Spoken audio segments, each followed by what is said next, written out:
नमस्कार दोस्तों, कैसे हो आप सारे लोग। आशा करते हैं हम जो जहाँ पर भी हैं अपने अपने कर्तव्यों को सच्चाई के साथ और प्यार के साथ निभाने की जी तोड़ कोशिश किए जा रहे हैं।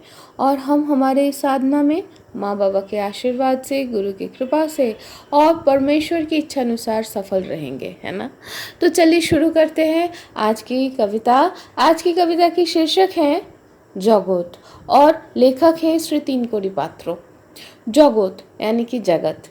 चलो शुरू करते हैं। अद्भुत है ये जगत, अद्भुत है ये जगत, ये जगत नहीं समझता है, ये जगत नहीं समझता है लाभ नुकसान क्षति, नहीं समझता है प्राण की उत्स प्राण की आकुति, जल हवा मुक्त आसमान मिट्टी कभी रंगीन है तो कभी धूसर विवर्ण रंगहीन है। नहीं समझता है प्राण की ज्वार जात पात मान जीवन की धारा, नहीं समझता है जगत ध्वंस और प्रलय, युद्ध मृत्यु उल्लास विभेद प्राचीर सुख अनुभव अनुभूति परिणति हाल हकीकत बहुत ही बड़ा ही है विस्मय। आखिर में सब घटना की दाय जो है अकेले इंसान को ही अपनी पीठ में लेनी पड़ती है। एकमात्र इंसान ही है इस जगत में जो जगत को समझता है, जो जगत को समझती है, नाना रंगों में अपनी जगत बना के, नाना रंगों में अपने ही जगत को बना के, अपने ही तरीके से जगत को बना के, यहाँ पर कोई हंसता है तो कोई हंसाता है, कोई हाथ फैलाता है तो कोई बिना हाथ फैला के भी ऐवे ही सब कुछ किसी को मिल जाती है। कोई जीतता है बार बार, कोई हर बार हार जाते हैं, कोई जीतता है बार बार तो कोई हर बार हार जाते हैं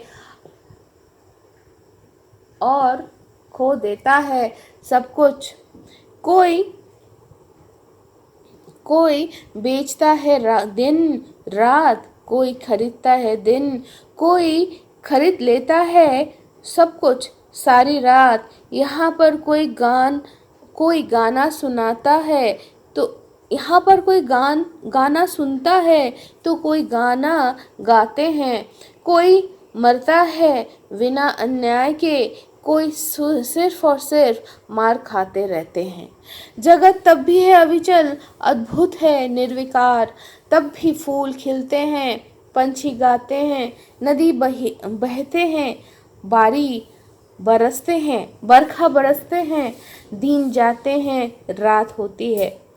जीने की ताकत से, जीने की मंशा से इंसान ही आगे बढ़ते हैं, आगे बढ़कर समझ लेते हैं जगत की भाषा आशा निराशा सब कुछ जितना भी अद्भुत हो विभिन्न प्रकार के विस्मय में भरे हुए ये जगत। तो दोस्तों हाँ, हम आखिर में हम इंसानों के पीठ में ही सारे बोझ आ जाते हैं कि भाई हम इंसान ही कुछ किए हैं। क्यों जानते हैं? क्योंकि शायद हम लोग जगत को समझने की कोशिश करते हैं और इस समझने की जो प्रकरण है, इस प्रकरण में हम हमारे तरीके से, हमारे सूझबूझ, उस समय के सूझबूझ के ऊपर निर्भर करके कुछ ना कुछ स्टेप्स लेना चालू कर देते हैं, जिसमें कुछ सही रहते हैं तो कोई गलत भी। तो दोस्तों आगे बढ़ते रहना चाहिए और सीखते रहना चाहिए। उसके बाद हमें तो नहीं पता क्या होगा। चलो दादा, तो आज यहाँ तक ही, फिर मिलते हैं, टाटा।